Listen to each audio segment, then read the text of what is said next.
Saudara-saudari terkasih dalam Kristus, hari ini kita diajak merenungkan bagaimana hidup sebagai orang beriman yang jujur, adil, dan setia kepada Tuhan, terutama dalam hal menggunakan harta dan memperlakukan sesama. Dalam bacaan pertama, Nabi Amos menyampaikan teguran keras dari Tuhan kepada orang-orang yang mencari keuntungan dengan cara menindas dan menipu orang miskin. Mereka hanya peduli pada uang dan melupakan keadilan. Tuhan tidak tinggal diam. Ia melihat ketidakadilan itu dan akan menegakkan kebenarannya. Namun, Tuhan bukan hanya hakim yang adil. Dalam Mazmur, kita mengenalnya sebagai Allah yang tinggi dan mulia, tetapi juga penuh belas kasih. Ia tidak memandang kekayaan atau jabatan, tetapi hati yang tulus, hati yang rendah. Ia mengangkat orang miskin dari debu dan memberi mereka tempat terhormat. Inilah gambaran Allah yang adil dan menyelamatkan. Saudara-saudari, bacaan kedua dari surat pertama Rasul Paulus kepada Timotius menambahkan pesan penting bagi kita semua.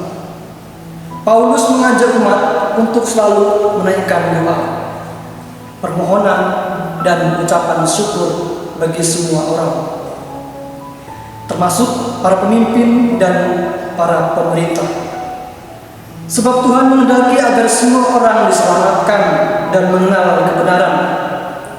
Dalam dunia yang sering kacau oleh perpecahan, kebencian, dan ego, kita dipanggil untuk menjadi umat yang membawa damai melalui doa dan perbuatan baik kita.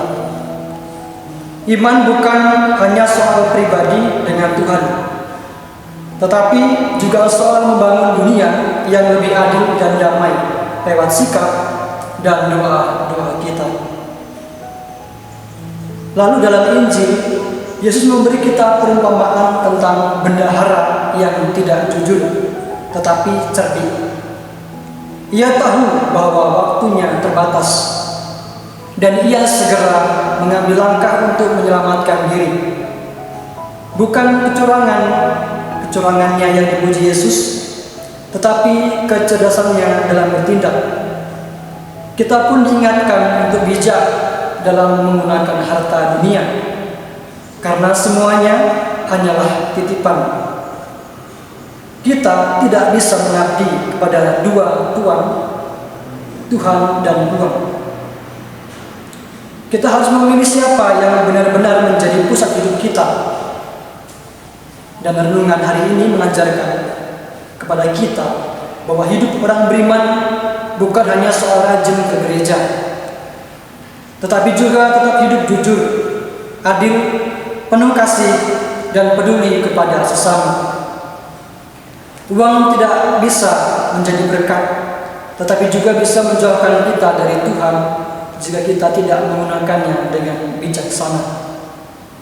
Maka mari kita gunakan sebagai alat berkat Tuhan waktu, tenaga, dan harta untuk melayani, bukan menguasai.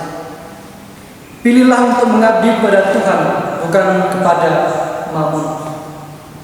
Karena hanya Tuhan yang membawa kita kepada kehidupan yang kekal. Saudara-saudari, semoga kita semua semakin setia, jujur, dan bijak dalam setiap langkah hidup kita. Tuhan memberkati.